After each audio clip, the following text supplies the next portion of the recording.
நாளுடைய பிரசங்கத்திற்கான வேத வாசிப்பு ஒரு விஷயம் வாசிக்க கேட்கலாம். யோவான் எழுதின சுவிசேஷம் 17ஆம் அதிகாரம் வசனம் 1 5 வசனம் முடிய நாம் வாசிக்கிறோம்.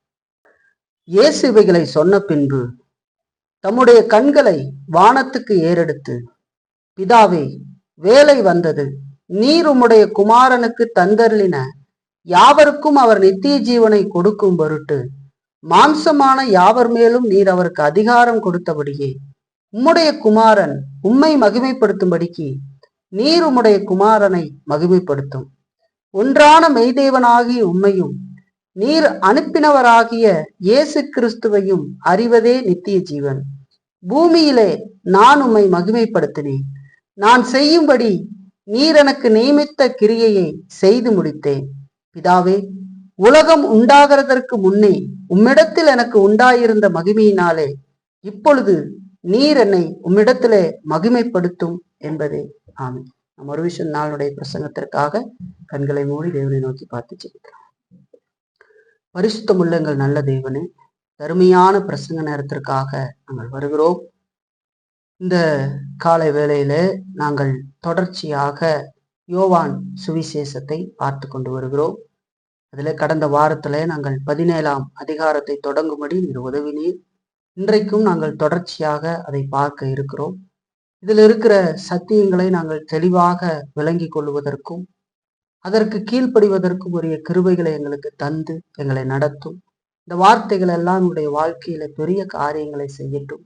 எங்களுடைய குறைபாடுகளை எங்களுக்கு உணர்த்தி அதிலிருந்து மனம் திரும்புவதற்கும் உண்மை மகிமைப்படுத்தி வாழ்வதற்கும் எங்களுக்கு உதவட்டுமாக நாங்கள் கேட்கிறோம். தொடர்ந்து நடத்தும். இந்த ஜெபத்தை இயேசு கிறிஸ்துவின் மூலமாக ஏறெடுக்கிறோம் எங்கள் நல்ல பிதாவே. நாம் கடந்த வாரத்துல இந்த யோவான் எழுதின சுவிசேஷத்தினுடைய 17ஆம் அதிகாரத்தை நாம் தொடங்கினோம். இந்த 17ஆம் அதிகாரம் வேதத்துல ரொம்ப குறிப்பிடத்தக்க ஒரு அதிகாரமாக இருக்கிறது என்று சொல்லி நாம் கடந்த வாரத்துல பார்த்தோம் இல்லைங்களா? சிந்தித்து சில காரியங்களை அதுல இருந்து நம்ம அறிந்து கொண்டோம். ஏன் இந்த 17ஆம் அதிகாரம் அந்த அளவுக்கு விசேஷித்தமாக இருக்கிறது என்று சொன்னால், இயேசு கிறிஸ்து செய்த எல்லா ஜெபங்களும் வேதத்துல இருந்தாலும் கூட பல இடங்கள்ல இயேசு கிறிஸ்து ஜெபித்ததாக நமக்கு சொல்லப்படுகிறது இல்லைங்களா? அதோடு கூட அவர் சீசர்களுக்கு ஜெபிக்க கற்றுக் கொடுத்ததை கூட பரமண்டலங்களின் ஜெபம் என்று சொல்லி நாம பார்க்கிறோம். அதில் கூட நாம பார்க்கிறோம். ஆனா இந்த அளவுக்கு நீண்டதாக நாம் வேதத்துல பார்க்கிற ஒரே ஒரு காரியம் இந்த 17ஆம் அதிகாரத்துலதான் இருக்கிறது என்று சொல்லி பார்க்கணும். இது ஜெபமாக இருந்த போதிலும் அதுல ஆழமான அநேக சத்தியங்கள் பொதிந்திருக்கிறதை நாம் பார்க்க முடியும். இந்த ஜெபத்தை நாம் ஒரு மனிதர்களாக எல்லாவற்றையும் அது போல ஏறெடுத்து விட முடியாது என்று சொல்லி பார்க்கிறோம். ஏன்னு சொன்னா, அவர் திரித்துவத்தின் 2ஆம் நபராக பிதாவை நோக்கி ஜெபிக்கிறத பார்க்கிறோம். மனிதர்களாக அதுல இருக்கிற எல்லாத்தையும் நாம் ஜெபிக்க முடியாது. ஆனாலும் நாம் ஜெபிப்பதற்கு இதுல அநேக காரியங்கள் இருக்கிறது இல்லைங்களா? ஆகவே இந்த ஜெபம் ரொம்ப முக்கியமான ஒரு ஜெபமாக இருக்கிறது, வேதத்தில் கொடுக்கப்பட்டிருக்கிறது.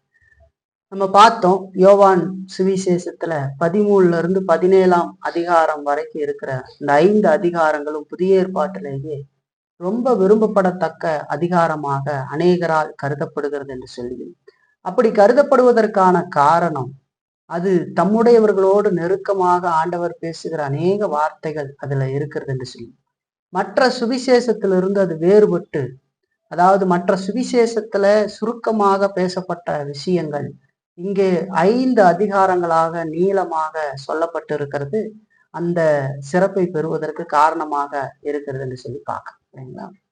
அப்படி நாம அதுல 13 16ஆம் அதிகாரம் வரைக்கும் நம்ம பார்த்து இந்த 17ஆம் அதிகாரத்தை நாம் கடந்த வாரத்துல தொடங்கினோம் சரிங்களா? இந்த ஜெபம் இத சிந்திக்க ஆரம்பிக்கிற பொழுது, தனிப்பட்ட விதத்துல நான் பார்க்கிற பொழுது, இன்றைக்கு ஒரு 5 வசனங்களை நாம் பிரசங்கம் பண்ணிடலாம் அப்படின்னு நினைச்சு எடுத்து பிரசங்கம் பண்றதுக்கு பிரசங்கத்துக்கு செய்தியை ஆயத்தப்படுத்துகிற பொழுது பார்த்தா அதுல அவ்வளவு சத்தியங்கள் இருக்கிறது. ஒவ்வொரு வசனங்கள்லையும் கூட 3 செய்திகளை கொடுக்கலாமான்றது அவ்வளவு விஷயங்கள், ஆழமான சத்தியங்களை இந்த ஜெபத்துல இருக்கு. இது ஜெபம் தானே, இல்ல ஆண்டவர் தேவனை நோக்கி ஜெபித்துக் கொண்டிருக்கிறார் அப்படின்னு நினைக்க கூடாது. அவ்வளவு ஆழமான விஷயங்களை இது நமக்கு சொல்லுகிறது. நாம் கடந்த வாரத்துல பார்த்த மாதிரி இதுல இருக்கிற எல்லா காரியத்தையும் ஒரு மனிதன் விளக்கிவிட முடியும் என்று சொல்லி ஒருவரும் சொல்லிவிட மாட்டாங்க இல்லைங்களா? எந்த விளக்க உரையாளர்களும் சொல்லிடுவாங்களான்னு தெரியாது. ஏன்னு கேட்டா அவ்வளவு சத்தியங்கள் இதுல இருக்கிறது இல்லைங்களா? ஏன்னா திரித்துவத்தின் 2ஆம் நபராகிய இயேசு கிறிஸ்து பிதாவை நோக்கி ஜெபிக்கிற ஒரு ஆழமான காரியமா இருக்கிறது இல்லைங்களா? அதை நம்ம பார்க்க ஆரம்பிச்சு கடந்த வாரத்துல கூட ஒரு அறிமுகமாக சில விஷயங்களை மாத்திரம் நாம் அதுல சிந்தித்து பார்த்தோம் இல்லைங்களா?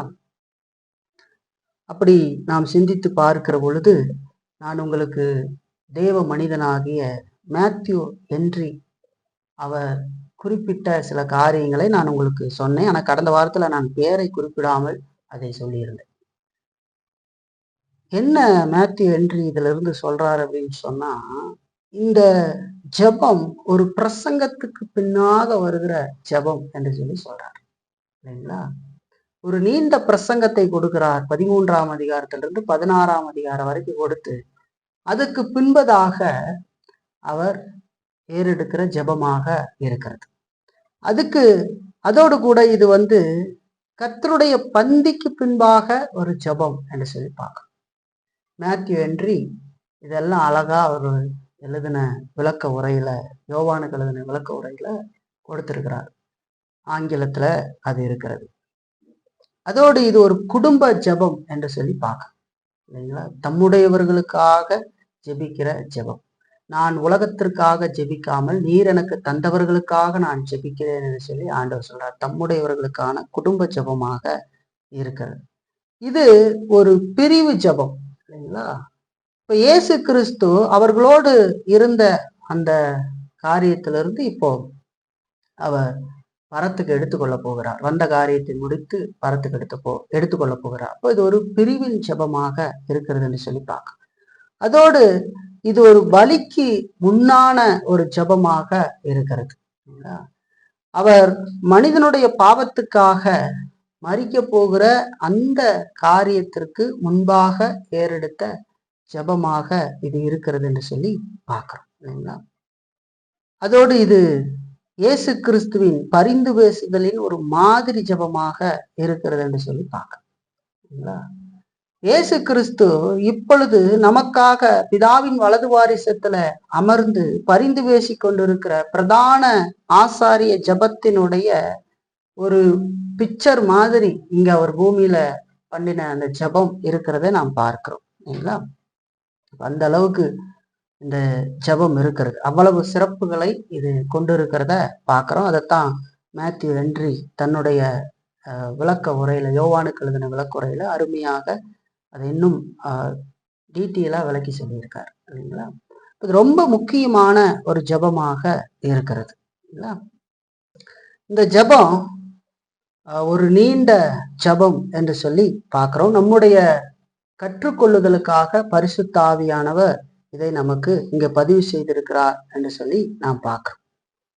இயேசு செய்த பிரசங்கம், உவமைகள் இதெல்லாம் நமக்கு அநேகம் இருந்திருந்த போதிலும் இயேசு செய்த ஜெபம் என்று சொல்லி பார்த்தா இந்த ஒரு ஜெபம் மட்டுமே வேதத்துல நீண்டதாக நமக்கு சொல்லப்பட்டிருக்கிறத பார்க்கிறோம்.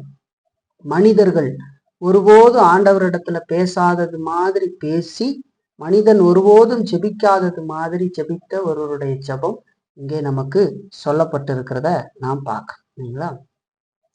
இந்த ஜெபத்தை நம்ம பார்க்கிற பொழுது முதல் 5 வசனங்களை நம்ம பார்த்தா இயேசு கிறிஸ்து தமக்காக வேண்டிக் கொள்ளுகிறதை நாம் பார்க்கிறோம்.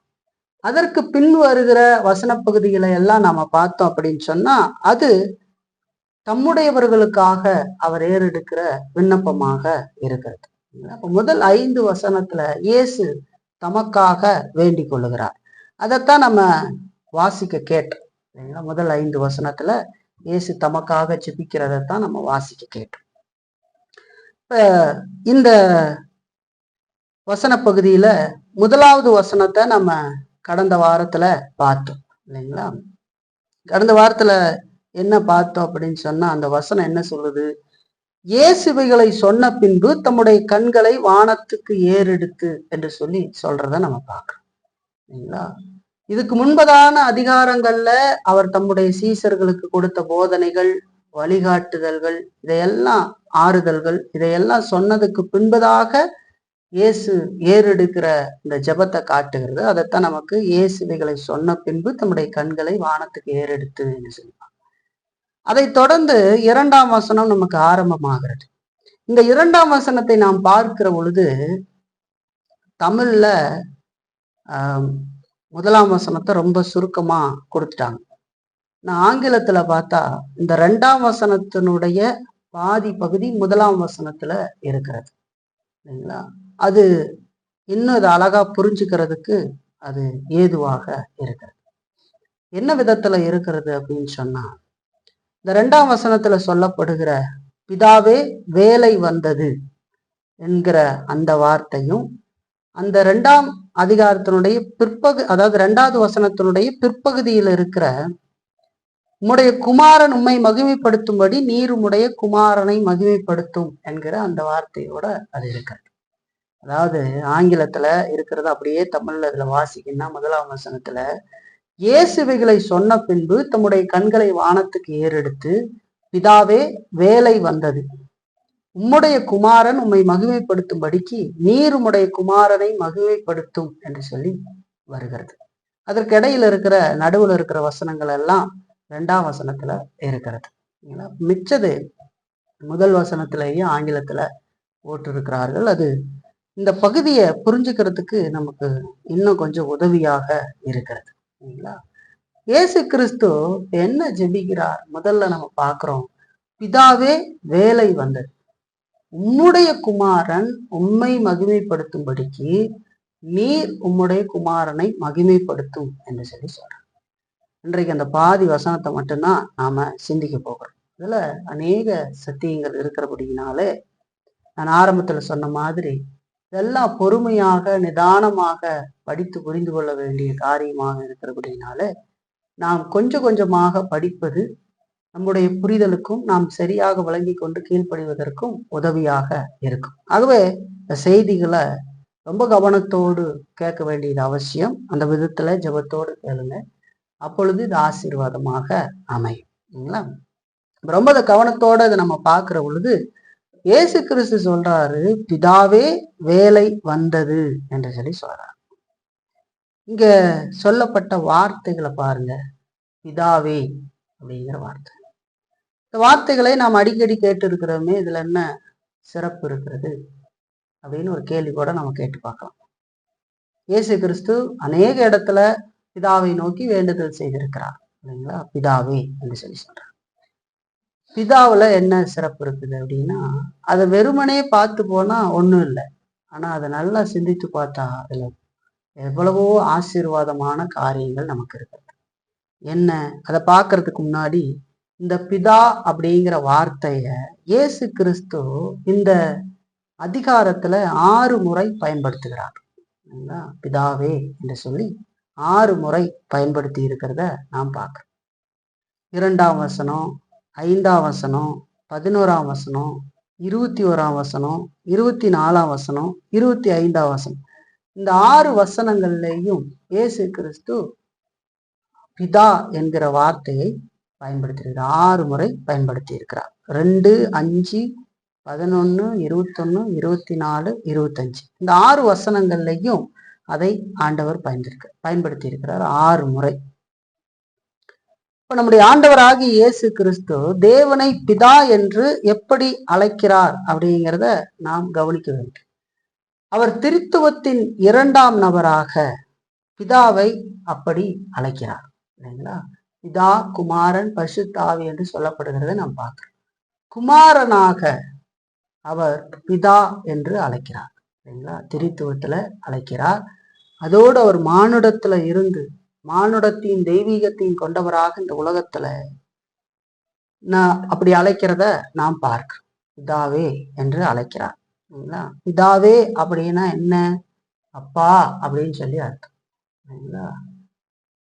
அதுக்கு முன்னாடி அப்படி அழைத்ததாக நாம் வேதத்துல பார்க்க முடியாது.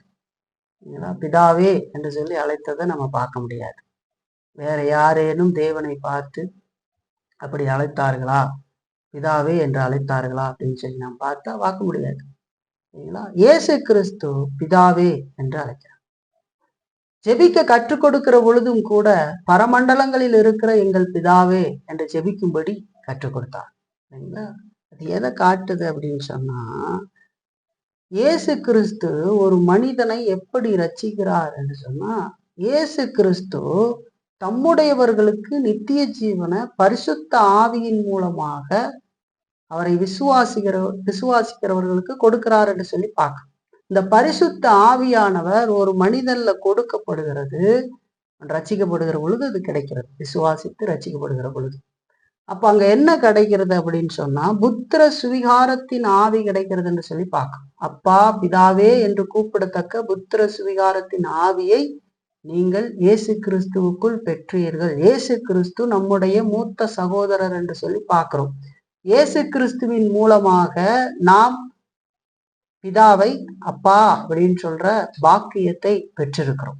கிறிஸ்து இல்லாமல் அது சாத்தியமல்ல. புத்திர சுவிகாரத்தின் ஆவி என்று சொல்லுகிற பொழுது தத்தெடுப்பு என்று சொல்லி பார்க்கிறோம்.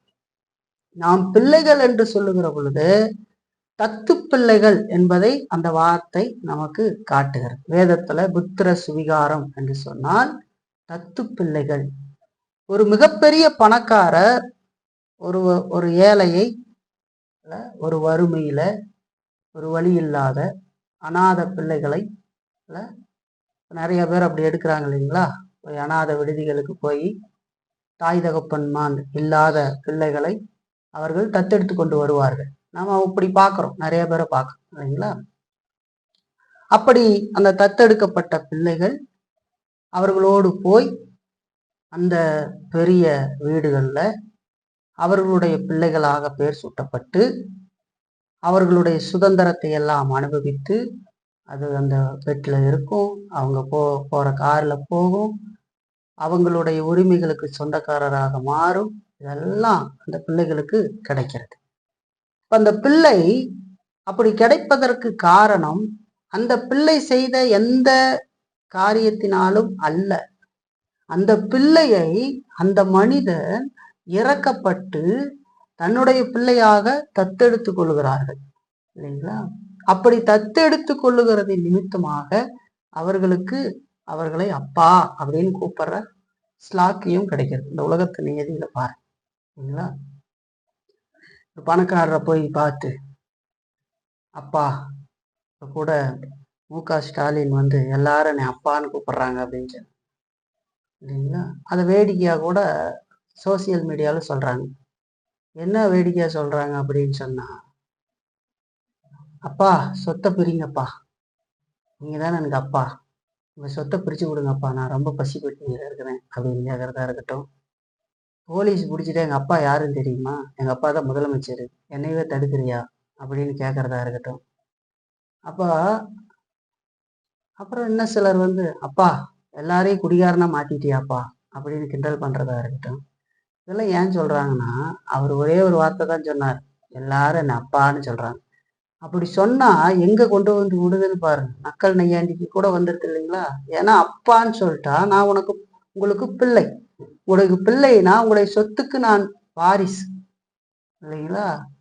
நீ என்னை குடிகாரனாக்குறதுக்கு வைன் ஷாப்லான்னு வந்தீங்கன்னா என்னுடைய பிள்ளைகள்லாம் குடிகாரனாக்கிட்டியாப்பா அப்படின்னு. அப்புறம் வண்டி ஓட்டிக்கிட்டு போய் லைசன்ஸ் இல்லை, ஏதாவது இன்சூரன்ஸ் இல்லைன்னு பிடிச்சா எங்க அப்பா தான் இந்த இதுக்கே ஆளுகை செஞ்சுக்கிட்டு இருக்கிறாரு, என்னையவே பிடிக்கலாமா? இப்போ முதலமைச்சர் அப்படின்னு சொன்னா அதற்கு கட்டுப்பட்டு இவர்களெல்லாம் நடக்கிறாங்க அதிகாரிகள்லாம். அப்ப அவருடைய பிள்ளை என்னையவே நீ பிடிக்கிறியா அப்படின்னு கேட்குற மாதிரி நையாண்டி பண்றாங்களே. அது காரணம் என்னன்னா ஒரே வார்த்தை, அவர் சும்மா ஒரு இதுக்காக சொன்னார். அது எங்க கொண்டு வந்துட்டாங்க பார்த்தீங்களா? இப்போ அப்பா பிள்ளை அப்படிங்கிற உறவு சரிங்களா? அப்ப தத்து எடுக்கிற பொழுது, இந்த உலகத்து நியதியின்படி தத்தெடுக்கப்படுகிற பொழுது அந்த பிள்ளைக்கு நல்ல உடைகள் கிடைக்கிறது, நல்ல உணவு கிடைக்கிறது, நல்ல வசதியான வீடு கிடைக்கிறது, நல்ல கார் கிடைக்கிறது. அவர்கள் போகிற இடத்துல அவர்களுடைய சொந்த பந்தங்கள் பெரிய இடங்களுக்கு போகிற பொழுது அந்த மரியாதை இதெல்லாம் கிடைக்கிறது. அந்த பிள்ளை அதற்காக எதையும் செய்யவில்லை. தன்னை அழைக்கிற பொழுது அது கூட வந்தது. அது மட்டும்தான் அது செய்தது. அதை அனுப்பிச்சு விட்டாங்க, அது வந்தது இல்லைங்களா? அது மாதிரி நாம் கிறிஸ்துவுக்குள் தத்தெடுக்கப்பட்டவர்கள் என்று சொல்லி பார்க்கிறோம். இந்த மகா பெரிய தேவனை நாம் அப்பா என்று கூப்பிட புத்திர சுவிகாரத்தின் ஆவியை பெற்றிருக்கிறோம். குமாரனுடைய ஆவி என்று சொல்லப்படுகிறது. பாருங்க, கலாத்தியர் 4ஆம் அதிகாரத்துல 6ஆம் வசனம் பாருங்க. மேலும் நீங்கள் புத்திரராய் இருக்கிறபடியினால் அப்பா பிதாவே என்று கூப்பிடத்தக்கதாக தேவன் தமது குமாரனுடைய ஆவியை உங்கள் இருதயங்களில் அனுப்பினார் என்று சொல்லி பார்க்கலாம். நீங்கள் புத்திரராய் இருக்கிறபடினால் அப்பா பிதாவே என்று கூப்பிடத்தக்கதாக தேவன் தமது குமாரனுடைய ஆவியை உங்கள் இருதயங்களில் அனுப்ப, பரிசுத்த ஆவியார் இல்லைங்களா, அதை கொடுத்திருக்கிறார் இல்லைங்களா. பரிசுத்த ஆவியானவர் நம்மள இருக்கிறார் இல்லைங்களா. அதோடு கூட ரோமர்ல பாருங்க 8ஆம் அதிகாரம் 14-15 வசனம் பாருங்க. மேலும் எவர்கள் தேவனுடைய ஆவியினாலே நடத்தப்படுகிறார்களோ அவர்கள் தேவனுடைய புத்திரராய் இருக்கிறார்கள். அந்தப்படி திரும்பவும் பயப்படுகிறதற்கு நீங்கள் அடிமைத்தனத்தின் ஆவியை பெறாமல் அப்பா பிதாவே என்று கூப்பிட பண்ணுகிற புத்திர சுவிகாரத்தின் ஆவியை பெற்றீர்கள் என்று சொல்லி சொல்றது பார்த்தீங்களா. தத்தெடுப்பின் ஆவி இல்லைங்களா, இப்படி சொல்லலாம். புத்திர சுவிகாரத்தின் ஆவியை பெற்றிருக்கிறோம் என்று சொல்லி பார்க்க. அப்போ பரிசுத்த ஆவியானவரை, அந்த புத்திர சுவிகாரத்தின் ஆவியை நாம் பெற்றிருந்தால், நாம் கிறிஸ்துவுக்குள் அவருடைய பிள்ளைகளாக இருந்தால், குறைந்த அர்த்தத்துல நாம் அவரை பிதா என்று அழைக்கலாம். குறைந்த அர்த்தத்திலேனா திரித்துவத்துல அவர்களுக்குள்ள இருக்கிற அந்த தெய்வீகத்துக்குள் நாம் போய்விட முடியாது. ஆனா அவர் நம்மை ரட்சித்திருக்கிறபடினால், நாம் இப்போ அவருடைய பிள்ளைகளாக இருக்கிறபடினால், கிறிஸ்துவுக்குள்ளாக நாம் உரிமையோடு பிதா என்று சொல்லி ஆண்டவரை நோக்கி ஜெபிக்கலாம். நம்முடைய ஜெபம் யாரிடத்தில் ஏறெடுக்கப்பட வேண்டும் என்பதை முதல்ல நாம் தெரிஞ்சுக்கணும். நாம் பிதாவை நோக்கி ஜெபிக்க வேண்டும். அவர்கள் மூவரும் ஒன்றாக இருந்தாலும் கூட நாம் பரிசுத்த ஆவியின் துணையோடு இயேசு கிறிஸ்துவின் மூலமாக பிதாவை நோக்கி நாம் ஜெபிக்க வேண்டியது அவசியம். இப்படிதான் நம்முடைய ஜெபங்கள் இருக்கணும் இல்லைங்களா. எப்படி ஜெபம் பண்ணும்? நம்மள இருக்கிற பரிசுத்த ஆவியின் துணையோடு வேத வசனத்தின் அடிப்படையில் அவருடைய சித்தத்தை உணர்ந்து குமாரன் மூலமாக பிதாவை நோக்கி வேண்டுதல் செய்ய வேண்டும். அப்ப இயேசு கிறிஸ்துனுடைய ஜெபம் அப்படி செய்யறதுக்கு நமக்கு கற்றுக் கொடுக்கும். பிதாவேன்னு அவர் கூப்பிட்டார் பாருங்க, இங்க சொல்லப்படுது பாருங்க. நம்ம ரோமர்ல வாசிச்சோம், கலாத்தியர்ல வாசிச்சோம். நீங்கள் அப்பா பிதாவே என்று கூப்பிடத்தக்கதான புத்திர சுவிகாரத்தின் ஆவியை பெற்றீர்கள் என்று சொல்லப்படுகிறது. அப்ப அந்த ஸ்லாக்கியத்தை நாம் பெற்றிருக்கிறோம். இந்த ஜபத்துல பார்க்கும்போது இயேசு கிறிஸ்து பிதா என்று சொல்லி அவரை சொல்லுகிறது, உரிமையோடு அவர் பிதா என்று சொல்லி ஜெபிக்கிறார். சரிங்களா? நம்முடைய வாழ்க்கையிலும் நாம அந்த விதத்துல பார்த்து ஜெபிக்க கற்றுக்கொள்ள வேண்டும். ஆண்டவரை நோக்கி நாம் ஜெபிக்கிற அந்த காரியம் நம்முடைய சுயத்திலிருந்து வந்ததல்ல. நம்ம சுயத்திலிருந்து கேட்பதினால் அது எதையும் ஆண்டவர் தரப்போறது இல்லை. நாம் யார் மூலமாக அந்த ஜெபத்தை ஆண்டவரத்துல ஏறெடுக்கிறோம், யாரை பார்த்து பிதா நம்மை அணுகுகிறார் அப்படிங்கிற காரியங்கள் நமக்கு தெரிஞ்சிடும். நாம் குமாரருக்குள்ளாக அந்த புத்திர சுவிகாரத்தின் ஆவியுடையவர்களாக மீட்கப்பட்டவர்களாக நாம் உரிமையோடு அப்பா அப்படின்னு கூப்பிடுறோம். எவ்வளவு அன்போடு ஆண்டவர்கிட்ட நெருங்கி போலான்னு. எந்த மகனும் அப்பாவை கண்டு அடித்து கொண்டு விடுவார் என்று பயப்பட மாட்டான் இல்லைங்களா. இந்த உலகத்துல அதிகமா அப்படி பயப்பட மாட்டாங்க இல்லைங்களா. பயம் மரியாதை இருக்கும், ஆனா அடித்து கொன்று விடுவார் அப்படிங்கிற பயம் இருக்காது இல்லைங்களா. ரொம்ப கவனத்தோடு கூட நாம் ஆண்டவரை நோக்கி பார்க்க வேண்டியது அவசியம் இல்லைங்களா. இது முதலாவது இந்த வார்த்தையில நம்ம அறிந்து கொள்கிறோம். பிதாவே அப்படின்னு இயேசு ஜெபம் பண்ணதுல எவ்வளவு காரியம் உறவு இருக்கிறது. அந்த திரித்துவத்துல நாம் போக முடியாவிட்டாலும் கிறிஸ்துவுக்குள்ளாக நாம் பிதாவை நோக்கி அப்படி ஜெபிக்க முடியும் இல்லைங்களா. அடுத்தது இங்க இயேசு சொல்ற வார்த்தையை பாருங்க. வேலை வந்தது, பிதாவே வேலை வந்தது என்று சொல்லி சொல்றார். இங்க சொல்லப்பட்ட வேலை அப்படிங்கிறது கிறிஸ்துவனுடைய மரண பலிக்கான, அவருடைய மக்களுடைய பாவ நிவர்த்தியினுடைய இறுதி நிறைவேற்றத்துக்கான கடவுளுடைய நித்திய ஆலோசனைகளில நியமிக்கப்பட்ட வேலையாக இருக்கிறது.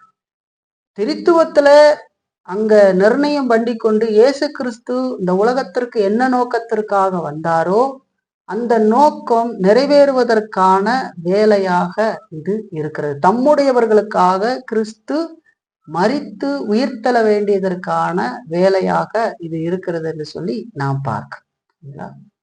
அதாவது இயேசு கிறிஸ்து பாடுபட்டு மரிக்கிறதுக்கும் இந்த உலகத்தை விட்டு கடந்து போறதற்கும் பிதாவினால் அவருக்கு கொடுக்கப்பட்ட மக்களை பிதாவினுடைய தீர்மானத்தின்படி மீட்கவும் வேலை வந்தது என்று சொல்லி சொல்றார்.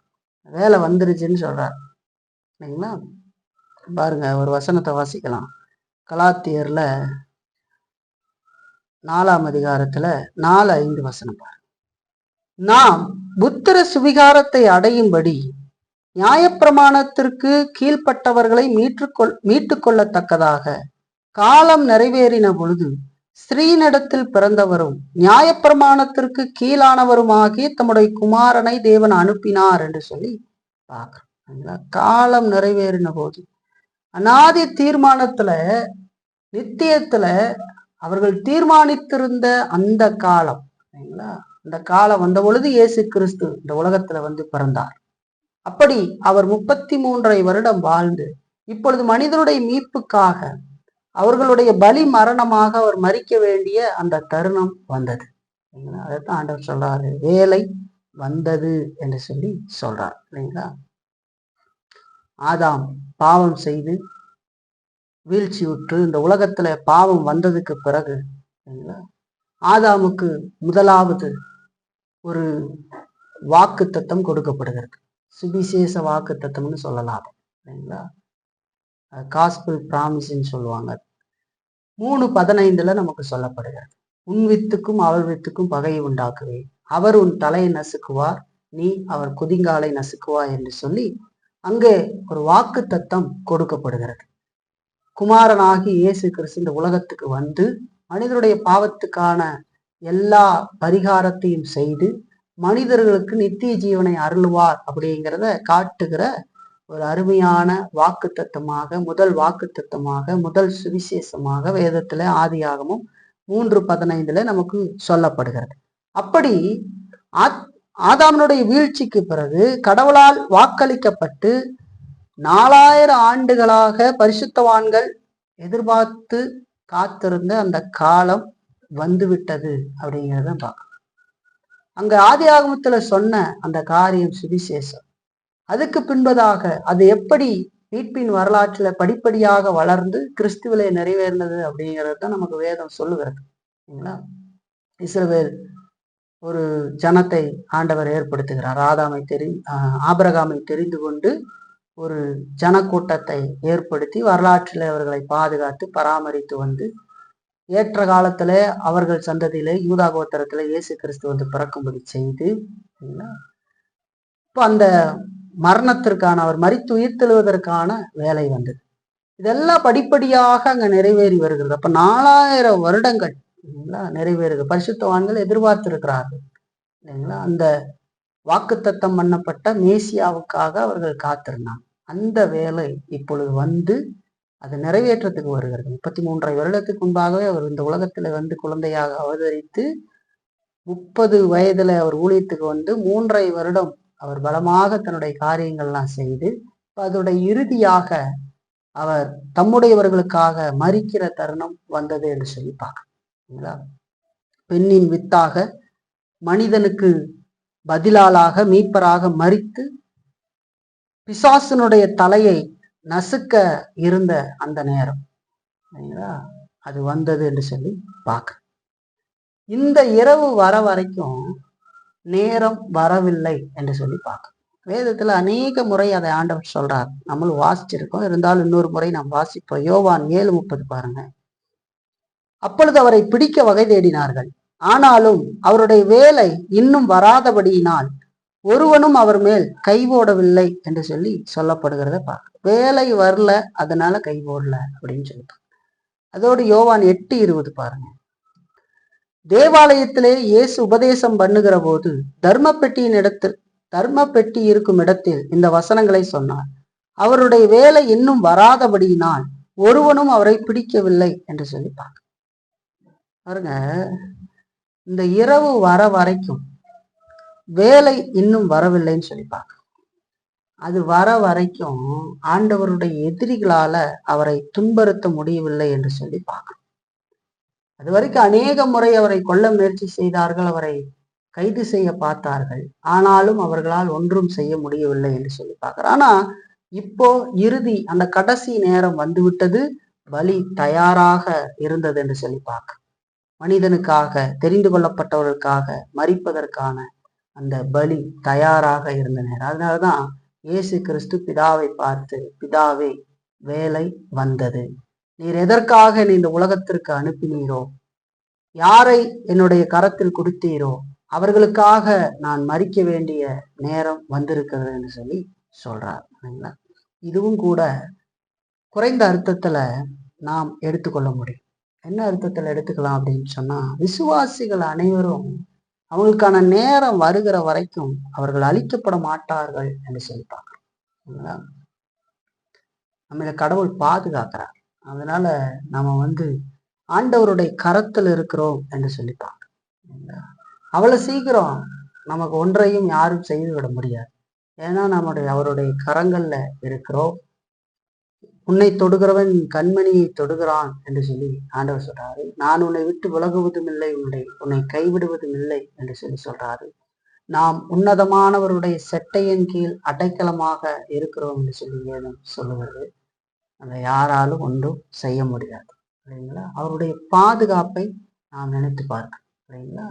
இப்ப இயேசு கிறிஸ்துவை பார்க்கிற பொழுது அந்த வேலை வருகிற வரைக்கும் ஒருவராலும் ஒன்றும் அவரை செய்ய முடியவில்லை என்று சொல்லி பார்க்கிறார். ஆகவே மரணத்தால எந்த தீங்கும் நமக்கு ஏற்பட்டு விடாது என்று சொல்லி பார்க்கணும். தெய்வ பிள்ளைகளுக்கு ஏற்பட்டுறாது இல்லைங்களா? ஆண்டவர் நமக்கு கொடுத்த காலம் இருக்கிற வரையிலும் நாம் இந்த உலகத்துல வாழ முடியும். அதுக்கு மேல நாம் நினைச்சாலும் வாழ முடியாது. அதை நம்ம குறைந்த அர்த்தத்துல இங்க எடுத்துக்கலாம். இப்ப ஆண்டவர் சொல்றாரு, பிதாவே வேலை வந்தது.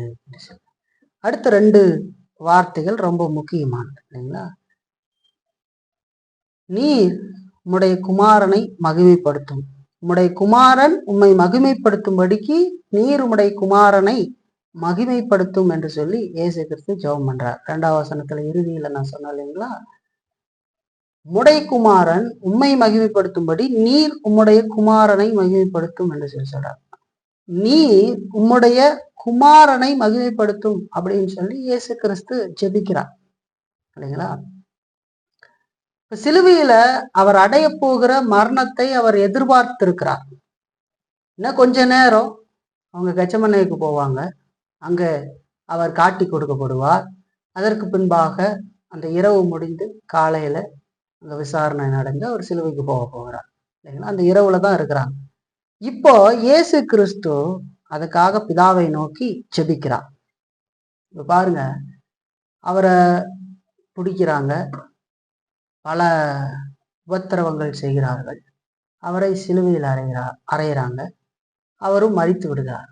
அவர் மரித்து பின்பு உயிர்த்தெழல அப்படின்னு சொன்னா அவரும் சாதாரண மனிதர் தான் அப்படிங்கிறது போல ஆயிடும் இல்லைங்களா? அவர் ஒரு மனுஷர், வாழ்ந்தாரு, மரித்தார் என்று ஆகிவிடும். பலரும் இன்றைக்கு அதை அப்படித்தான் நம்புகிறார்கள். இந்த உலக மனிதர்கள் இயேசு என்கிற ஒரு மனிதர் இருந்தார், அவர் பல நன்மையான காரியங்களை செய்தார், புரட்சிகரமான பல விஷயங்களை பேசினார், அதற்கு பின்பதாக தம்முடைய ஜனத்தாலே வஞ்சனையால் அவர் கொல்லப்பட்டு மரித்து போய்விட்டார் அப்படின்னு சொல்றார். ஒரு சுவிசேஷம் கூட இயேசு உங்களுக்காக மரித்தார் என்று நாம் சொல்லக்கூடாது. அது வெறும் அற சுவிசேஷமாகத்தான் இருக்கும். அவர் மரித்து உங்களுக்காக உயிர்த்தெழுந்திருக்கிறார். அவர் தம்முடையவருக்காக மரித்து உயிர்த்தெழுந்திருக்கிறார். அவர் பாவிகளுக்காக மரணத்தை ருசி பார்த்து மீண்டும் 3ஆம் நாள் உயிர்த்தெழுந்து இன்றைக்கும் ஜீவிக்கிறவராய் இருக்கிறார் என்று சொல்ல வேண்டியது அவசியம் என்று சொல்லிப்பாங்க. இயேசு கிறிஸ்து மரித்து மட்டும் இருந்து வேற ஒன்றும் நடக்கவில்லை என்று சொன்னால் அவர் சாதாரண மனிதரை போல ஆகிவிடுவார் இல்லைங்களா? அப்போ மரித்தோர்ல இருந்து அவரை உயிர்த்தல செய்து இல்லைங்களா? அப்படி செஞ்சா தேவன் அவரை மகிமைப்படுத்தினார் என்று சொன்னா அவர் தேவனுடைய குமாரன் என்றும் உலக இரட்சகர் என்றும் அது நிரூபணமாகும் என்று சொல்லிப்பாங்க. அவர் எழுந்தாதான் அதுதான் ஜெபம் பண்றார். நீர் உம்முடைய குமாரனை மகிமைப்படுத்தும் என்று ஜெபிக்கிறார். மகிமைப்படுத்த சொல்றார். பிதா என்ன செய்யறாரு? அவர் கேட்ட ஜெபத்துக்கு பதில் செய்தாரா அப்படின்னு கேட்டா செய்தார். 3ஆம் நாள்ல அவரை உயிரோட எழுப்பி பரலோகத்துக்கு மறுபடியும் அவரை அழைத்து கொண்டு போய் மகிமையினாலும் கனத்தினாலும் முடிசூட்டி தேவன் அவருடைய ஜெபத்துக்கு பதில் கொடுத்தார் இல்லைங்களா? அதுதான் உம்முடைய குமாரனை மகிமைப்படுத்தும். வேலை வந்தது. இப்ப நான் மரிக்க போறேன். மரிச்சதுக்கு அப்புறம் பாண்டவர் அவரை 3ஆம் நாள்ல கல்லறையில இருந்து வெளிவரச் செய்து அவரை தம்மிடத்துல அழைத்தார் என்று சொல்லிப்பார்.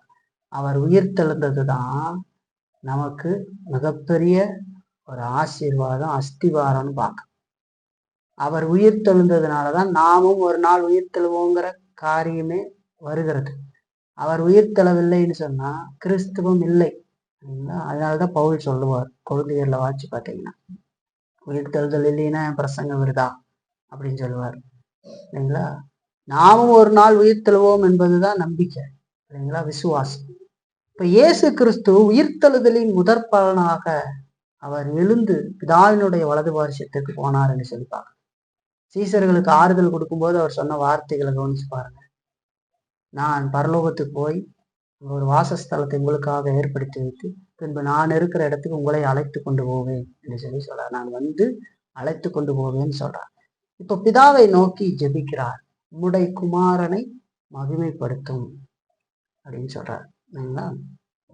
அப்ப அந்த ஜெபத்துக்கு இதா அருமையான பதிலை கொடுத்து 3ஆம் நாள்ல அவரை உயிர்த்தெழச் செய்து அவர் மகிமைப்படுத்தப்படுகிறார். எல்லாம் ஆச்சு. கல்லறை திறக்கப்பட்டது. அவர் எழுந்தார் என்கிற செய்தி பரம்புகிறது. என்ன சொல்றாங்க? மரித்தவர்கள் மத்தியில அவர்களை ஏன் தேடுறீங்க? அதை நம்ம பாடுறோம். மரித்தவர்கள் மத்தியில ஜீவ தேவனை தேடுவாரோ அப்படின்னு பாட்டு என்னது? அவர் மரித்தவர் மத்தியில இல்லை, உயிர்த்தெழுந்து பரலோகத்துல இருக்கிறார் என்று சொல்லி பார்க்கலாம் இல்லைங்களா? அப்ப தேவன் அப்படி செய்தார் இல்லைங்களா? வந்து பார்க்கிற பொழுது கல்லறை கல்லு மூடி வைத்திருந்த கல் புரட்டி போடப்பட்டிருக்கிறது. அவர் உயிர்த்தெழுந்தார் என்கிற செய்தி பரவுகிறது இல்லைங்களா? சீசர்கள் அதற்கு பின்பதாக திகிரீத்தோடு கூட பரிசுத்த ஆவியினால் நடத்தப்பட்டு ஜீவாதிபதியாகி இயேசு கிறிஸ்துவை நீங்கள் கொலை செய்தீர்கள், தேவன் அவரை மரித்தோரிலிருந்து எழுப்பினார், அதற்கு நாங்கள் சாட்சிகள் என்று சொல்லி பிரசங்கித்தார்.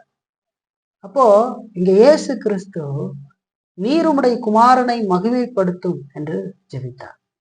அந்த ஜெபத்துக்கு ஆண்டவர் பதில் கொடுத்ததை தான் நம்ம பார்க்கணும் இல்லைங்களா? இங்க நம்ம ஒரு விஷயத்தை கவனிக்கணும். அவர் தேவனாக ஒரு கூடுதல் மகிமைக்காக இங்க ஜெபிக்கல. இயேசு கிறிஸ்து தெய்வீகத்தையும் மானுடத்தையும் கொண்டிருந்தார் இல்லைங்களா? தேவனாக அவருக்கு கூடுதல் மகிமை தேவைப்படாது இல்லைங்களா? ஏன்னா அவர் தேவன். அவர்கிட்ட திரித்துவத்துல சம அதிகாரத்தையும் சம வல்லமையும் கொண்டவர்களாக பிதாகுமான் பரிசுத்த ஆவியானவராக இருக்கிறார். ஆனா இங்க அவர் ஒரு மனிதனாக மத்தியஸ்தராக இருக்கிற போது நம்முடைய பரிசுத்தலுக்காகவும் நம்முடைய மீட்பிற்காகவும் அவர் அந்த கடந்து செல்லுகிற அந்த பாதை, அந்த சகல உபத்திரவத்திலும் பிதா அவரை தாங்கி ஆதரித்து அவரை உயர்த்தும்படிக்கு ஜெபிக்கிறார். இந்த பகுதிக்கு போகிறார். ஒரு மனிதனாகவும் இருக்கிறார். அந்த காரியங்கள்ல எல்லாம் அவர் ஈடுபடணும். பிதா அவருக்கு எல்லா உதவிகளையும் செய்து அவர் திடகாத்திரமாய் அவரை நடத்தி கொண்டு போகிறார். அவர் ஜெபிக்கிறார். கச்சமனை தோட்டத்திலையும் ஜெபம் பண்றாரு இல்லைங்களா? பிதா கைவிட்டதாக சொல்லப்படுகிறது கொஞ்ச நேரம் சிலுவையில. அதுக்கு முன்னாடி எல்லாம் ஆண்டவர் அவரை நடத்துகிறார் இல்லைங்களா? அப்படி நடத்தி உயிர்த்தெழச் செய்து அவரை மகிமைப்படுத்துகிறார் என்று சொல்லிப்பாங்க. ஆகவே தேவனாக அவருக்கு கூடுதல் மகிமை தேவையில்லை. ஆனால் அவர் ஒரு மனிதனாக, நம்முடைய மத்தியஸ்தராக, நம்முடைய பரிசுத்தமாகுதலுக்கும் மீட்புக்கும் அவர் சந்திக்க போகிற சகல உபத்திரவங்களிலும் பிதா அவரை தாங்கி, அவரை ஆதரித்து, அவரை உயர்த்தும்படிக்கு அவர் ஜெபித்தார் என்று சொல்லி பார்க்கிறோம். அதான் நமக்கு சொல்லும், நீர் உம்முடைய குமாரனை மகிமைப்படுத்தும் என்று சொல்லி ஜெபம் பண்றாங்க. எவ்வளவு அர்த்தம் பார்த்தீங்களா அதுல இருக்கு. ஒரு வார்த்தை மாதிரியா இருக்கும். அதுல இன்னொரு வார்த்தை சொல்றாரு இல்லைங்களா, உம்முடைய குமாரன் உம்மை மகிமைப்படுத்தும்படிக்கு, நீர் உம்முடைய குமாரனை மகிமைப்படுத்துன்னு சொல்றாங்க. உம்முடைய குமாரன் உம்மை மகிமைப்படுத்தும்படிக்குன்னா அது எதை காட்டுகிறது அப்படின்னா, பிதாவினுடைய குணாதிசயம், நற்குணங்களான அன்பு, நீதி, இரக்கம், உண்மை, இதை குமாரன் மகிமைப்படுத்தும்படிக்கு அவர் ஜெபிக்கிறார். குமாரன் எப்படி மகிமைப்படுத்துவார்? பிதாவினுடைய அன்பு, நீதி, இரக்கம், இதையெல்லாம் குமாரன் எப்படி மகிமைப்படுத்துவார்? ஆண்டவர் ஜெபம் பண்றார் இல்லையா, உம்முடைய குமாரன் உண்மை மகிமைப்படுத்தும்படிக்கு அப்படின்னா, இயேசு கிறிஸ்து சிலுவைக்கு போகிற பொழுது பிதா மகிமைப்படுகிறார். எப்படி மகிமைப்படுகிறார் தெரியுங்களா? அவர் நீதியான தேவன், ஒருவரையும் கண்டும் காணாமல் விடமாட்டார். அவர் நீதி செய்கிற கர்த்தர், பாவத்துக்கான தண்டனையை நிச்சயம் கொடுத்தே தீர்வார். அவர் பரிசுத்தமானவர், நீதி உடையவர், உண்மையுடையவர், அவர் சத்தியமான தேவன் அப்படிங்கிறத காட்டு. குமாரன் சிலுவைக்கு தம்முடையவர்களுக்கான பலியாக அவர் அங்க போகிற பொழுது தேவன் எப்படிப்பட்ட நீதி உள்ளவர் அப்படிங்கிற காரியம் அங்க வெளிப்படுகிறது. குமாரன் மகிமைப்படுத்தும்படி. இப்ப குமாரன் சிலுவைக்கு போகிற பொழுது பிதாவினுடைய நீதி அங்க மகிமைப்படுத்தப்படுகிறது, அவருடைய பரிசுத்தம் மகிமைப்படுத்தப்படுகிறது, அவருடைய உண்மை மகிமைப்படுத்தப்படுகிறது. அதோடு கூட அவருடைய அன்பு மகிமைப்படுத்தப்படுகிறது, அவர் மனிதர்கள் மேல் காட்டின இரக்கம் மகிமைப்படுத்தப்படுகிறது. சிலுவைக்கு போகிற பொழுது நியாயமாக தண்டிக்கப்பட வேண்டியவர்கள் பாவிகளாகிய நாம், நமக்காக அவர் தம்முடைய குமாரனை இந்த உலகத்துக்கு அனுப்பி அவரை வரலாற்றில கொல்ல கொடுப்பதற்கு, அவரை உயிர்த்தெழச் செய்வதற்கு அவர் செய்கிறார். அப்ப அங்க என்ன வெளிப்படுகிறது? அவர் எவ்வளவு பெரிய அன்புள்ள தேவன், நம்மேல் எவ்வளவு அன்பு கூறுகிறார், நம்மேல் எவ்வளவு இரக்கம் காட்டுகிறார், அவர் கிருபையுள்ள தேவன் அப்படிங்கிறது அங்க மகிமைப்படுகிறது. நீ உம்முடைய குமாரன் உம்மை மகிமைப்படுத்தும்படிக்கு நீர் உம்முடைய குமாரனை மகிமைப்படுத்தும் சொல்றாங்க. உண்மை மகிமைப்படுத்தும்படிக்கு உம்முடைய குமாரனை மகிமைப்படுத்தும். அதுல எல்லாம் நீங்க என்னை தாங்கி நடத்திக்கிட்டு வாங்க. அப்ப அங்க என்ன நடக்கும்? சிலுவையில நான் மரிக்கிற பொழுது உம்முடைய நீதி, உம்முடைய பரிசுத்தம், உம்முடைய உண்மை, நீர், உம்முடைய அன்பு, உம்முடைய இரக்கம், இதெல்லாம் மகிமைப்படும் ஜெபிக்கிறார். எவ்வளவு அர்த்தமான ஜெபம் பார். அப்ப கிறிஸ்துவனுடைய கீழ்ப்படிதலும் மரணமும் சகல விசுவாசிகளையும் மீட்டெடுத்தது என்று சொல்லி பார்க்கிறோம். அதோடு குமாரனுடைய அன்பும் கிருபையையும் அது மகிமைப்படுத்தினது. இயேசு கிறிஸ்து நம்மேல் வைத்த அன்பும் கிருபையும் மகிமைப்படுத்தப்பட்டது. அதோடு பிதாவினுடைய கிருபையின் ஐஸ்வர்யத்தையும் அது மகிமைப்படுத்தினது என்று சொல்லி பார்க்கிறோம். தேவன் எவ்வளவு கிருபை உள்ளவர் அப்படிங்கிறது நம்ம காட்டும். நாம் அன்பு கூர்ந்ததினால் அல்ல, அவர் முந்தி நம்மிடத்தில் அன்பு கூர்ந்ததினாலே அன்பு இன்னதென்று வெளிப்பட்டது என்று சொல்லி சொல்லுகிறதை போல வேதம் சொல்லுகிற விதத்துல அவருடைய கிருபையின் ஐஸ்வர்யம் அங்கே கனப்படுத்தப்பட்டது என்று சொல்லி பார்க்கிறோம். அப்படி ஜெபம் பண்றாரு பார்த்தீங்களா?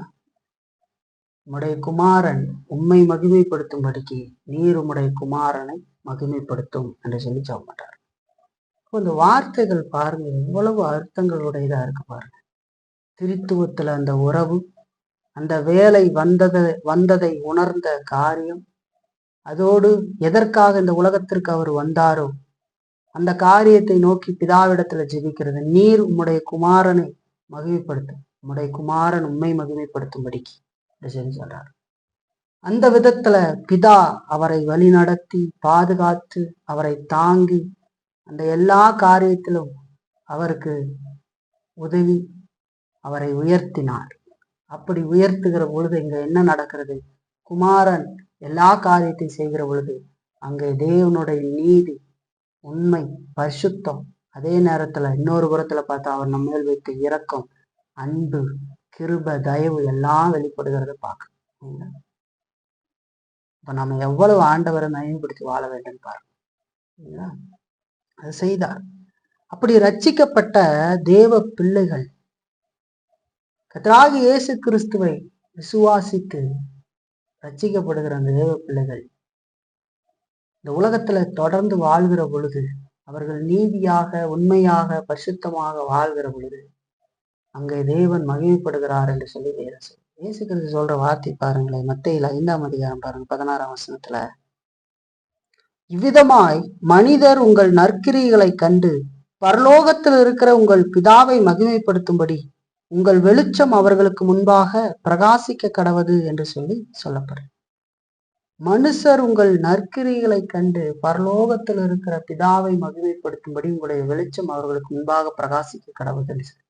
ரட்சிக்கப்பட்ட தேவ பிள்ளைகள் பரிசுத்த ஆவியில தங்கியிருந்து அவருடைய வார்த்தைக்கு கீழ்ப்படிந்து நடக்கிற பொழுது இந்த உலகத்துல அவர்கள் உப்பாகவும் வெளிச்சமாகவும் இருப்பார்கள் என்று சொல்லிப்பாங்க. அப்போ இந்த உலக மனிதர்கள் தேவனை மகிமைப்படுத்துவார்கள் என்று சொல்லிப்பாங்க. விதமாய் மனிதர்கள் உங்கள் நற்கிரிகளை கண்டு பிதாவை மகிமைப்படுத்தும்படி, அதுதான் கிறிஸ்துவ வாழ்க்கை என்று சொல்லி பார்க்கிறோம். ரட்சிப்பிலே அது நடக்கிறது. தொடர்ந்தும் நாம் இங்கிருந்து போய்கிட்டு இருக்கோம். நாம் மகிமை அடைகிற பொழுது அது முழுமை பெறுகிறத பார்க்கணும். இங்க வாழ்கிற நாட்கள்ல எவ்வளவு நாம் கடவுளுக்கு கீழ்ப்படிந்து வாழ வேண்டும் என்று சொல்லி பார்க்கணும். ஏனோதானோ என்று வாழ்கிறது இல்லை. மனிதனை ஆண்டவர் படைத்ததே தம்முடைய மகிமைக்காகத்தான் என்று சொல்லி வேதம் சொல்லுகிறது. நம்முடைய கிறிஸ்தவ வினாவிடை பார்த்தீங்க அப்படின்னா, சுருக்க வினாவிடை உங்க கையில எல்லாம் அந்த புத்தகம் கொடுத்துருக்கேன். அதுல முதல் கேள்வியே இருக்கும், மனிதன் படைக்கப்பட்டதனுடைய நோக்கம் என்ன? என்ன சொல்லப்படுகிறது? அவன் தேவனை மகிமைப்படுத்துவதற்கும் அனுபவிப்பதற்குமாக படைக்கப்பட்டிருக்கிறான். இப்ப மனிதன் பாவம் செய்த பொழுது அந்த தன்மையிலிருந்து அவன் விலகி போய்விட்டான். பாவம் வருவதற்கு முன்பாக ஆதாமும் ஏவாளும் தேவனை மகிமைப்படுத்தி இருந்தார். பாவம் வந்ததுக்கு அப்புறம் அப்படிப்பட்ட வாழ்க்கை இல்லை. ஆனா ரட்சிக்கப்பட்ட தேவ பிள்ளைகள் மறுபடியுமாக அந்த கிருபையை பெற்றிருக்கிறார்கள். அவர்கள் பாவமே இல்லாமல் ஆதாமும் ஏவாளும் ஆரம்பத்தில் செய்ததை நாம் நம்மில் பாவம் தொடர்ந்து இருந்தாலும் கூட பரிசுத்த ஆவியின் துணையோடு நாம் வேத சத்தியங்களுக்கு கீழ்பட்டு ஆண்டவரை மகிமைப்படுத்தி வாழ முடியும் என்று சொல்லி பார்க்கிறோம். அதைத்தான் இயேசு சொல்றார், விதமாய் மனுஷர் உங்கள் நற்கிரிகளை கண்டு பரலோகத்தில் இருக்கிற பிதாவை மகிமைப்படுத்தும்படி உங்கள் வெளிச்சம் அவர்களுக்கு முன்பாக பிரகாசிக்க கடவுள் என்று சொல்லி சொல்றாரு. சரிங்களா? பாருங்க எவ்வளவு மேலான காரியத்துக்கு கடவுள் நம்மை அழைத்திருக்கிறார். இயேசு அங்க ஜெபம் பண்றார், தனக்காக ஜெபம் பண்றார். அப்படி ஜெபம் பண்ணும்போது எவ்வளவு விஷயங்கள் அதுல சொல்லப்படுகிறது அப்படிங்கிறத நாம் பார்ப்போம். இல்லைங்களா? சரி, இதுல இருந்து ஒரு 3 பயன்பாடுகளை நம்ம சுருக்கமாக எடுத்துக்கொள்ளலாம். முதலாவது, நாம் தேவனை நோக்கி உரிமையோடு ஜெபிக்க வேண்டும் என்று சொல்லி பார்க்கணும். தேவனை நோக்கி நாம் உரிமையோடு ஜெபிக்க வேண்டும். இயேசு கிறிஸ்து பிதாவே என்று சொல்லி அவர் ஜெபித்ததை பார்க்கிறோம். அந்த ஜெபம் நாம் அவரை நோக்கி ஜெபிப்பதற்கு ஆண்டவர் கற்றுக் கொடுக்கிற அருமையான காரியம்.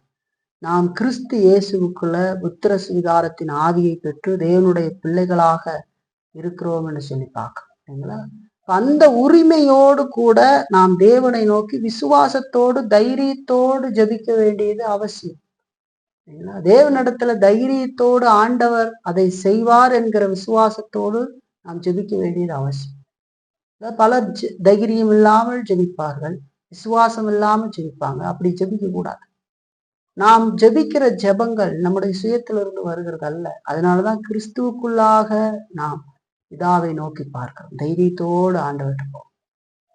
பழைய ஏற்பாடுகள் எல்லாம் பார்த்தீங்கன்னா அவ்வளவு உரிமையோடு அவர்கள் ஜெபித்ததை பார்க்க முடியும். புதிய ஏற்பாட்டிலையும் நம்ம பார்க்கணும். இல்லைங்களா? அப்ப இயேசு கிறிஸ்து நமக்கு கற்றுக் கொடுக்கிறார். அப்பா அப்படிங்கிற அந்த உரிமையோடு அவர் தம்முடையவர்களுக்கு அவர்களுடைய விண்ணப்பங்களை கேட்டு பதில் செய்வார் அப்படிங்கிற உரிமையோடு கூட நாம் ஜெபிக்க வேண்டும். இல்லைங்களா? வேதத்தின் அடிப்படையில நம்முடைய ஜெபம் இருக்க வேண்டும். அதுதான் ரொம்ப முக்கியம். அவருடைய சித்தத்தின்படி நாம் கற்றுக்கொள்ள வேண்டும். அதுதான் ரொம்ப முக்கியம்.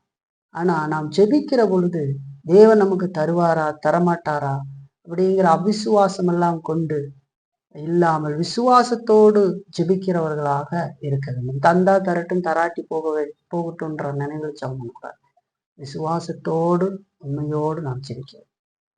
தனிப்பட்ட காரியத்துக்காக நம்முடைய பரிசுத்த வாழ்வுக்காக, அவரோடு இருக்கிற உறவுக்காக, நம்முடைய அன்றாட தேவைகளுக்காக, எல்லா காரியத்துக்காகவும் உரிமையோடு தேவனிடத்துல ஜெபிக்க வேண்டியது அவசியம்.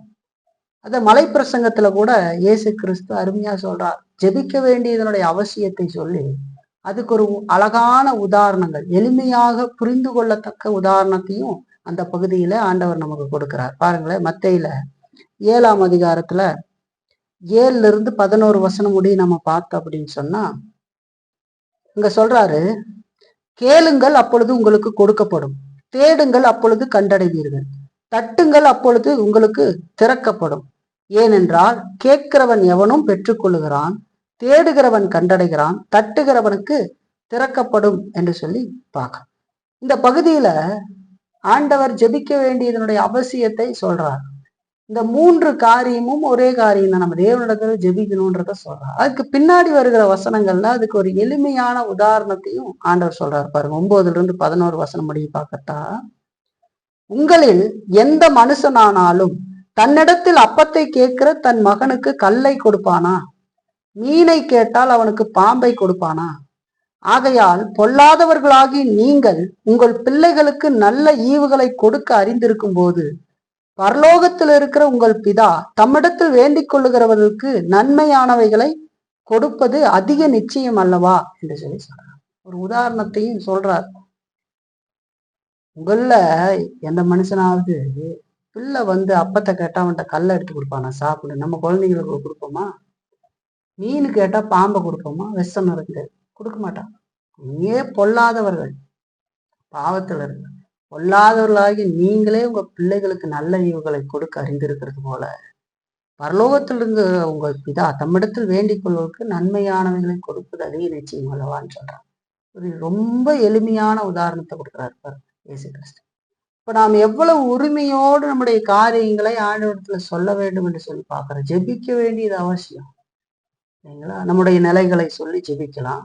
ஆண்டவர் நிச்சயம் உதவி செய்வார் என்று சொல்லி பார்க்கிறார். அதுதான் நமக்கு இயேசு கிறிஸ்து கற்றுக் கொடுக்கிறார். அப்பா மகன் உறவோடு கூட ஜெபிக்க கற்றுக்கொள்ள வேண்டும். உரிமையோடு நாம் ஜெபிக்க கற்றுக்கொள்ள வேண்டும். நம்முடைய பலவீனத்தை பார்த்து நாம் எப்பொழுதும் சுயப்பரிதாபம் கொள்ளுகிறவர்களாக இல்லாம தேவனை பார்க்க கற்றுக்கொள்ள வேண்டும்.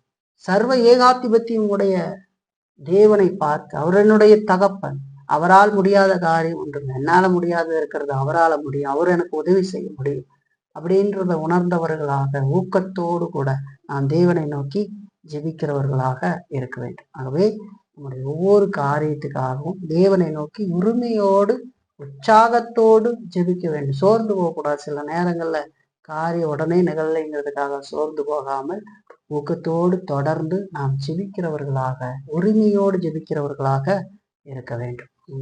நாம் புத்திர சுவிகாரத்தின் ஆவியை பெற்றவர்கள், அப்பா பிதாவே என்று கூப்பிடத்தக்க அந்த ஆவியை பெற்றவர்கள் இல்லைங்களா? பரிசுத்த ஆவியின் துணையோடு குமாரனுக்குள் நாம் பிதாவை நோக்கி ஜெபிக்க வேண்டும் இல்லைங்களா?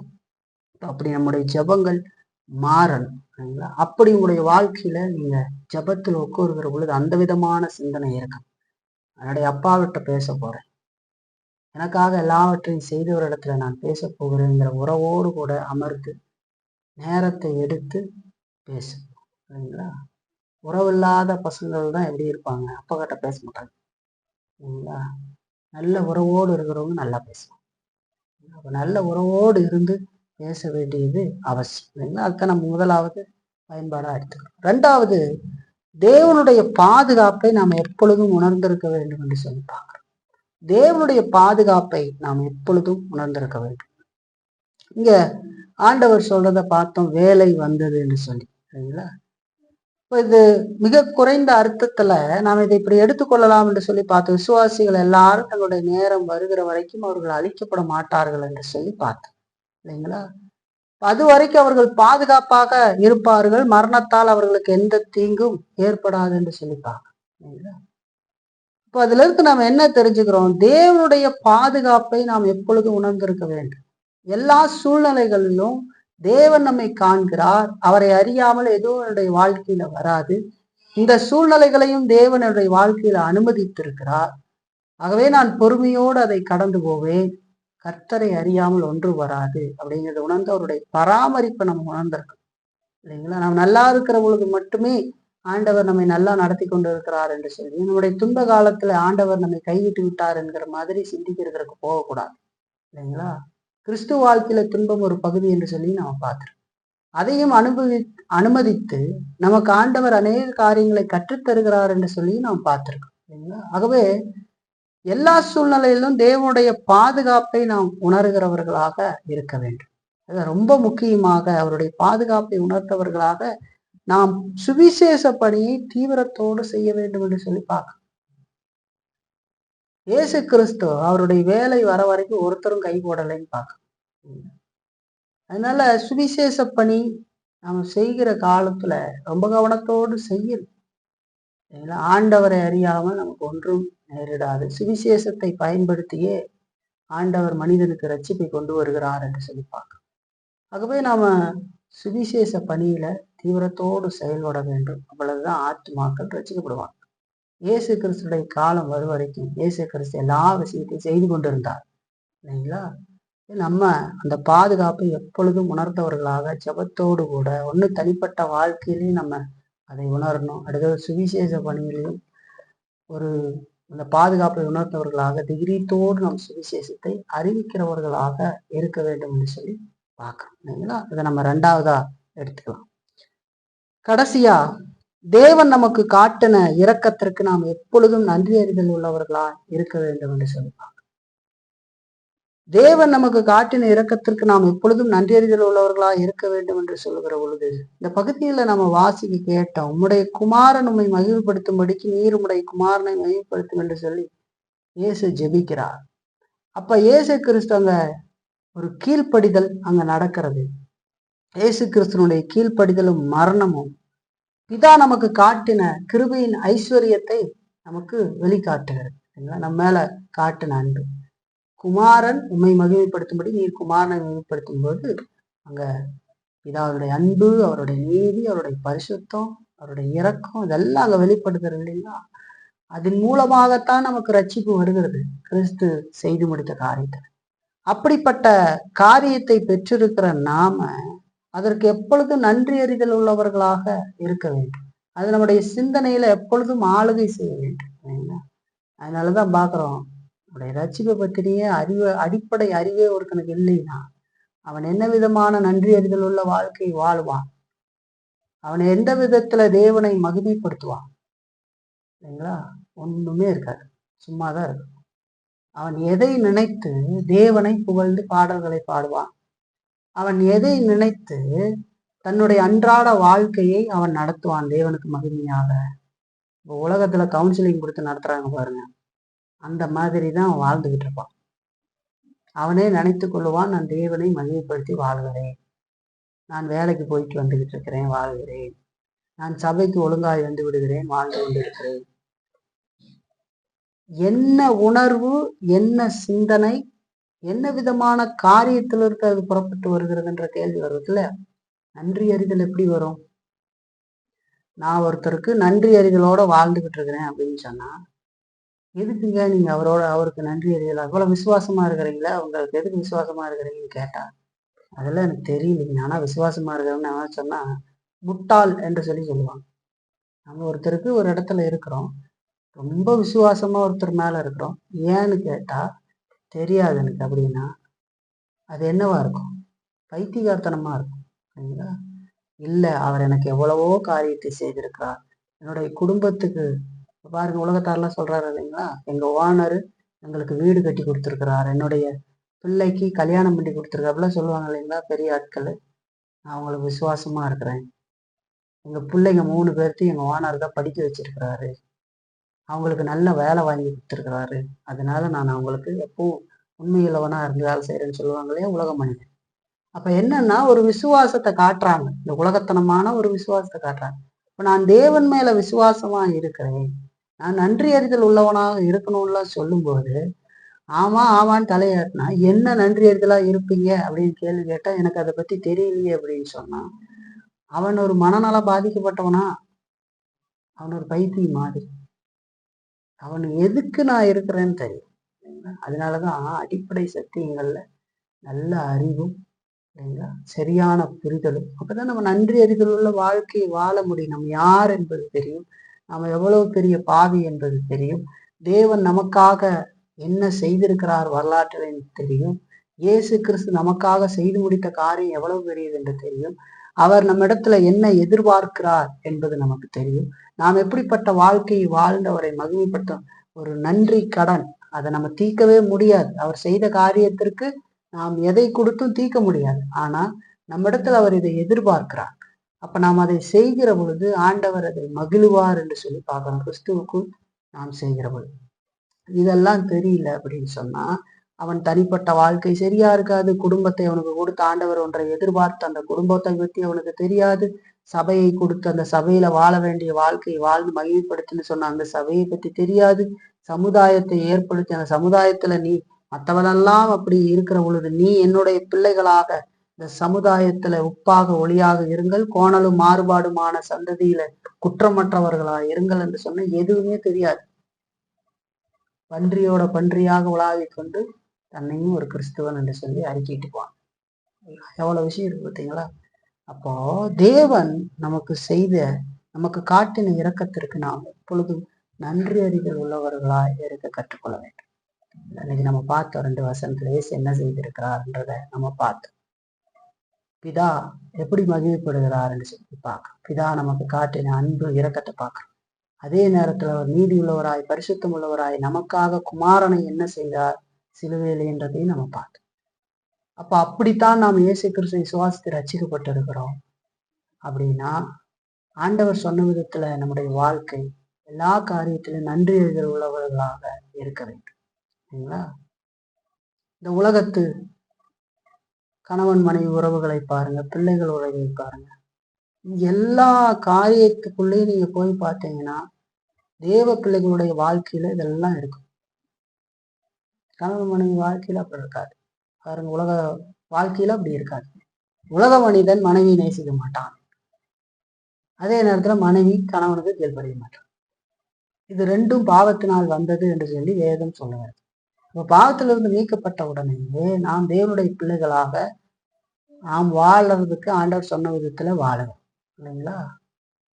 முழுமையாக பூரணமாக அதை செய்ய முடியாது இருந்த போதிலும் நம் பாவத்தை அழித்தொழித்து அதை செய்யும்படி ஆண்டவர் எதிர்பார்த்த விதத்துல வாழும். அங்க என்ன நடக்குது? தேவனை மகிமைப்படுத்துகிறோம். இல்லைங்களா? கணவன் மனைவி நேசிக்கிற பொழுது தேவனை மகிமைப்படுத்துகிறான். மனைவி கணவனுக்கு கீழ்ப்படிந்து நடக்கிற பொழுது தேவனை மகிமைப்படுத்துகிறான். கொடுத்த பிள்ளைகளை கர்த்தருக்குள் வளர்க்கிற பொழுது தேவனை மகிமைப்படுத்துகிறோம். இதெல்லாம் தெரிந்து நம்முடைய வாழ்க்கை சபையினுடைய காரியங்கள் உண்மைத்துவமாக இருந்து போகிற பொழுது நாம் தேவனை மகிமைப்படுத்துகிறோம். இல்லைங்களா? இதெல்லாம் இல்லாதெல்லாம் இது எல்லாத்தையும் கட் பண்ணிட்டு நாம தேவ பிள்ளைகள்னு சொன்னா அதைத்தான் போலி கிறிஸ்துவம், போலி விசுவாசம், போலி மனம் திரும்புதல், போலி சபை, போலி ஆராதனை அப்படிங்கிற வார்த்தையெல்லாம் பயன்படுத்தி பரிசுத்தவான்கள் பிரசங்கித்திருக்கிறார். நாமளும் அதைத்தான் பிரசங்கிக்கிறோம். எல்லா காரியத்திற்குள்ளேயும் போலி, போலி விசுவாசம், போலி மனம் திரும்புதல், போலி ஆராதனை. ஏன் அப்படி சொல்றோம்? ஏன்னா ஆராதனை செய்கிறார்கள், ஆனா அதை எதுக்கு செய்யறோம் தெரியும். விசுவாசிக்கிறார்கள், அந்த விசுவாசத்தினுடைய அடிப்படை தெரியாது. மனம் திரும்பின என்கிறார்கள், அந்த மனம் திரும்புதல்னா என்னன்னு தெரியல. அது சரியானதா இல்லை. இல்லைங்களா? அதனாலதான் போலி போலி போலி. ஆகவே நம்ம உண்மையோடு கூட ஆண்டவருக்கு நன்றி அறிதல் உள்ளவர்களாக இருக்க வேண்டியது அவசியம். இல்லைங்களா? அதோடு கிறிஸ்து என்ன விசுவாசத்தை ரசிக்கப்படாதவங்க தேவன் பாவிகளுக்காக செய்து முடித்த அந்த காரியத்தை நினைச்சு பார்த்து இயேசு கிறிஸ்துவின் மேல விசுவாசம் வச்சு ரட்சிப்படைகிறது மகா பெரிய காரியம். இந்த உலகத்துல இருக்கிற நாட்கள்ல தான் அது நமக்கு கொடுக்கப்பட்டு இருக்கிறது. நாம் மரித்ததுக்கு பின்னாடி அது நமக்கு கிடைக்காது. சரிங்களா? ஆகவே தம்மிடத்துல வர ஒருத்தரையும் அவர் புறம்பே தள்ளுகிறது. ஆகவே ரசிக்கப்படாதவங்க கூட இயேசு கிறிஸ்து விசுவாசித்து ரசிக்கப்படுது. சரிங்களா? சரி, இதுல 3 பயன்பாடுகளை நம்ம எடுத்திருக்கிறோம். ஒன்று, நாம் தேவனை நோக்கி உரிமையோடு ஜெபிக்க வேண்டும் என்று சொல்லி நம்முடைய ஜபங்கள் மாறட்டும். அதோடு தேவனுடைய பாதுகாப்பை நாம் எப்பொழுதும் உணர்ந்திருக்க வேண்டும். அது நம்முடைய எல்லா சூழ்நிலையிலும் உணர கற்றுக்கொள்ள வேண்டும். சுவிசேஷத்தை தீவிரமாக அறிவிக்கணும். அதோடு தேவன் நமக்காக செய்து முடித்த காரியம், அவர் நமக்கு காட்டின இரக்கம். இல்லைங்களா? இதான் நமக்கு காட்டின இரக்கத்துக்கு நாம் எப்பொழுதும் நன்றி அறிதல் உள்ளவர்களா இருக்க கற்றுக்கொள்ள வேண்டும். அந்த நன்றி அறிதலுங்கிறது எல்லா காரியத்திலும். இல்லைங்களா? அப்படி நம்ம செய்வோம். கர்த்தர் நம்மை நடத்தட்டும்.